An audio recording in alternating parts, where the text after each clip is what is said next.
Si respira già aria di festa per gli agrigentini legati da una fede speciale al tanto venerato Santo Nero, San Calogero. Una festa, quella di quest'anno, accompagnata anche da una sorpresa, una lettera recapitata ai cittadini e firmata San Calogero. Un'originale trovata, quella di Don Angelo Chillura, prorettore del santuario, che nel rivolgersi ai fedeli parla di questa festa come un momento che, escluso l'aspetto folcloristico e pagano, onora un santo che è nel cuore di tutti gli agrigentini. È chiaro, è evidente che è un genere letterario, è come se scrivesse San Calogero e i suoi devoti. Ecco, cerchiamo di vivere da veri cristiani, un po' questo è il messaggio che San Calogero comunica attraverso questa lettera, poi e c'è anche un discorso legato al pane. Noi vogliamo fare in modo che il segno del pane rimanga come uno dei segni caratteristici della festa di San Calogero, però dando il giusto valore, cioè evitare che ci sia quella deformazione o quella deviazione quando il pane viene buttato.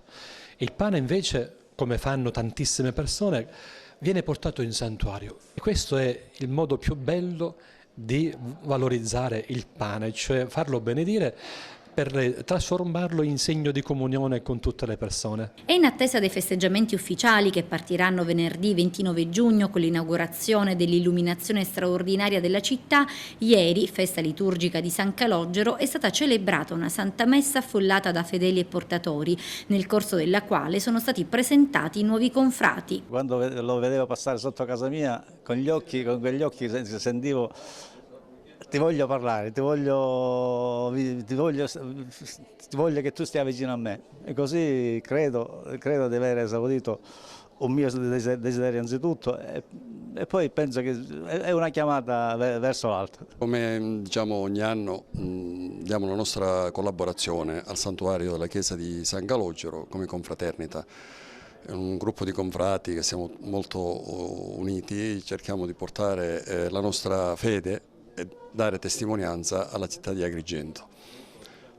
È già quasi tutto organizzato, sono momenti particolari perché sono momenti di fibrillazione, come potete immaginare, per quella che è la festività di San Calogero, molto sentita qua ad Agrigento. E quest'anno il simulacro di San Calogero sfilerà in processione per le vie della città con una vara nuova di zecca, benedetta ieri nel corso della Santa Messa e donata da una famiglia agrigentina devota al Santo Nero. Siamo una famiglia molto devoti a San Calogero e di conseguenza, siccome la vara si doveva riprendere che era mal ridotta, e io e mio figlio abbiamo deciso di farla nuova.